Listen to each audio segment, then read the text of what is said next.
টানা তীব্র তাপপ্রবাহে গাছে ফেটে যাচ্ছে লিচু, দাগ হয়ে নষ্ট হয়ে ঝরে পড়ছে। মাগুরার সদর উপজেলার লিচুর গ্রাম বলে পরিচিত প্রায় 20টির বেশি গ্রামের শতাধিক লিচু বাগানে এমন পরিস্থিতি। সেই সাথে গতবারের তুলনায় লিচু কম হওয়ায় বড় ধরনের ক্ষতির মুখে লিচু চাষিরা। তবে কৃষি বিভাগ বলছে তীব্র গরমে সঠিক পরিচর্যা করলে লিচুর ক্ষতি কমে যাবে। মাগুরা সদরের হাজরাপুর ও হাজিপুর ইউনিয়নের প্রায় 20 গ্রামে রয়েছে শতাধিক লিচু বাগান। অতিরিক্ত খরা, প্রচণ্ড তাপপ্রবাহে ফলন বিপর্যয়ের শঙ্কা করছেন চাষিরা। একদিকে বৃষ্টি না হওয়াতে যেমন লিচু ফলন ভালো হয়নি, ঠিক তেমনি এবার তীব্র তাপপ্রবাহে লিচু ফেটে নষ্ট হওয়ার শঙ্কা দেখা দিয়েছে। কৃষি বিভাগ বলছে গেল বছরের তুলনায় 134 হেক্টর কমে এবছর 531 হেক্টর জমিতে লিচুর আবাদ হয়েছে। এতে উৎপাদন হতে পারে প্রায় 500 মেট্রিক টন। ওয়ালটন আবারও মিলিয়নিয়ার অফারে ওয়ালটন ফ্রিজ কিনে আপনিও হয়ে যেতে পারেন মিলিয়নিয়ার।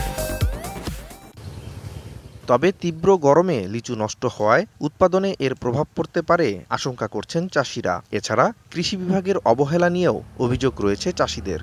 কৃষি অফিস থেকে আমাদের কোনো সাহায্য সহযোগিতা বা কথার একটা যে পরামর্শ সেটা আমাদের দিচ্ছে না। আমাদের ব্লক সুপারভাইজার আমাদের কোনো খোঁজ খবরই নিচ্ছে না।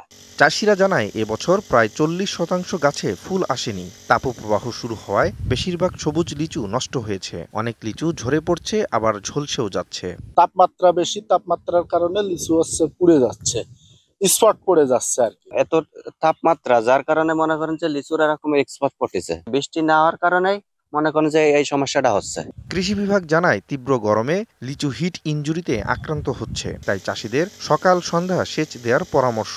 সকালে এবং সন্ধ্যায় গাছে পানি দেওয়া এবং যে সার ব্যবস্থাপনা রয়েছে, এই সঠিক নিয়মগুলো পালন করলে আশা করা যায় যে মুকুল ঝরা এবং অন্যান্য যে রোগ বা পুষ্টির অভাবজনিত লিচু যে পরিপুষ্ট হয় সেটা সম্ভাবনা কমে যাবে। প্রতি বছর এই অঞ্চলের লিচু আগাম পাকে বলে এর চাহিদা রয়েছে দেশ জুড়ে। তীব্র গরমে লিচুর বিপর্যয় ঠেকাতে কৃষি বিভাগ ও বিশেষজ্ঞরা পাশে থাকবে আশা লিচু চাষিদের।